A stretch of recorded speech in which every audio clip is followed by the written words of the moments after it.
Good night, everyone. We are continuing today, Meretz Hashem, in Perek Dalid of Chovas Halavavos, and here the Mechaber says as follows: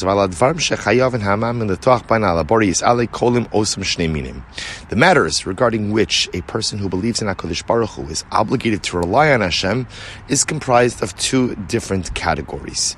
In other words, two different categories of things with which we must have proper bitochen. Echad behem divrei olam hazeh, v'alisheni divrei olam haba.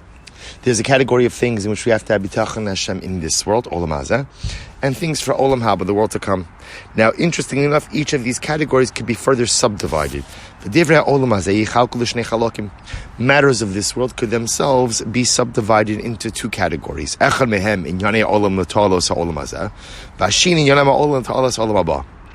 Category one are matters of this world which are beneficial for this world, and category two are matters of this world which are beneficial for the world to come. Obviously, we're going to delve into all of these categories. Right now, we're just setting the table a little bit. Furthermore, again, when you take the subcategory of matters of this world which are beneficial for this world, that category itself could be subdivided into another three categories. Physical matters of this world which are of benefit to the body. Sheni to'alos tarfo v'sibos hono mine kinyanov. Second are things that matters that benefit livelihood, source of wealth and possessions. V'ashlishi to'alos b'nei beso v'ishto krova v'ava v'oivav. And the third category are things that benefit the members of my family, my wife, my close family members, friends, enemies. Umishu lamala mimenu ulamata mimenu mikitos b'nei adam. And again, literally again, people who are either more important or less important than me. Okay. Now, in the other category, in the subcategory of things that, in the subcategory of worldly things which impact Olam Haba, that could also be subdivided into two categories. Echad mehem chovos halavavos vayvarim shemisyached bahem liol levado ve'ein maaseo yotze bahem lanos zulasav v'lo ha'zeko. So this refers to obligations of the heart, mitzvos performed with the parts of the body, which only impact me and do not have an impact on anyone else. V'achilek hasheni, the second category is chovos ha'var masher lo yuchal la'asosim ela b'shtatfus zulaso imo bifal ubihifal. Second category, again, remember, this is the subcategory of worldly things which have an impact in Olam Haba. So the second category of things are mitzvos that are performed with the body, but cannot be performed without the participation of another person. Right?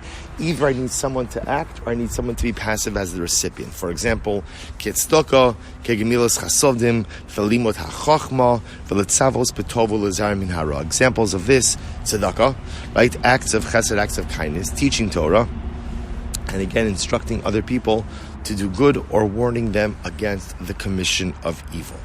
Remember again, all of that is in matters of this world. Then when it comes to matters of the next world, so remember again, just to follow the construct, right, we're talking about the multiple categories in which a person has to have bitachon.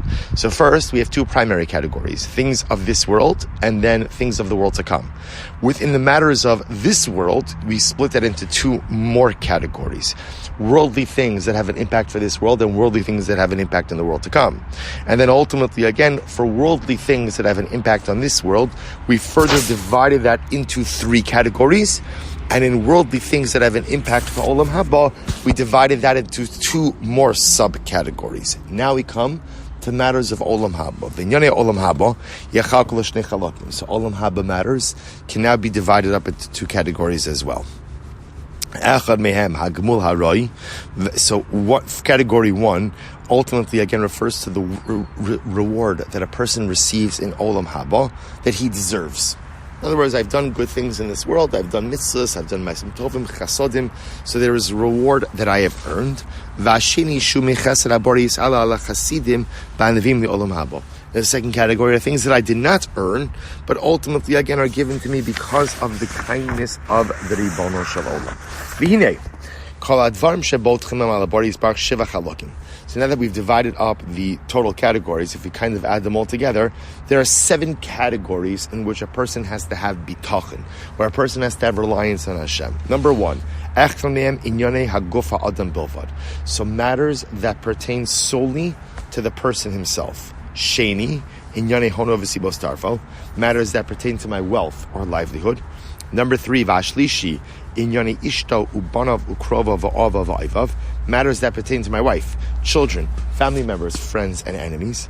Number 4, Varavi, Chovos Halavavos Va'ivarim Shumisyachir Betu'alasan Vahazakasan, obligations of the heart, right? Mitzvos performed with the body that only have an impact on me and not on anyone else. Number 5, V'chamishi chovos ha'ivarim sheta'olason v'hazakason mis'abros el zulaso. This refers to mitzvos that do have an impact on other people. Number 6, V'ashishi gimul la'olam haba she'er kifi ha'maaseh ba'olam hazeh. Reward in the world to come that is commensurate with the amount of effort that I put in this world. V'ashri Gimul ha'olam haba she'yeh me'abori yisparach al derech ha'chesed askulaso ve'ohavav k'moshe kasov ma'arav tufcha she'tzafanta l're'echa pa'alta l'chosim bach neged b'nei adam. So category number 7 refers to reward in olam haba that comes as a pure chesed, pure kindness of HaKadosh Baruch Hu. So I didn't necessarily earn it. I didn't earn it. I'm not owed it, so to speak. But it comes as a chesed from HaKadosh Baruch Hu. And this section concludes,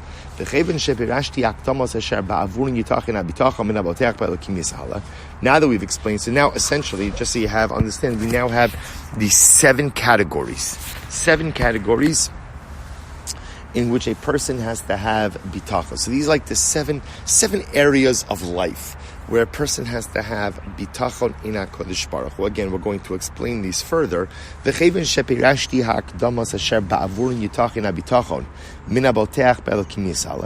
now that we've explained, now by the way, this statement is not just going on what we're learning now, but this is even what we learned in the previous prakim. So now that we explained beforehand, right, prakim Aleph and Beis, the 5 primary concepts, so the 5 foundational concepts, that as a result of recognizing them, it is possible for a person to have complete bitachon in Hashem. Yesh alai lismoch bahem ferush afnei yosha bitachon b'chol echa me'ashiva dvarim asher bahem yiftach kol boteach al elokim v'al zulaso echad echad. So now, in the first 2 chapters, we outlined the 5 foundational concepts that are necessary ultimately to allow me to have bitachon in Hashem. So now that we've done that, here we're going to figure out how to take that bitachon and plug that in to the 7 different categories that we have just discussed. Okay, we'll stop over for today. Quite an introduction to Parak Dalet. I'm gonna record another short piece a little bit later on. Tremendous hashkach to everyone and a good night.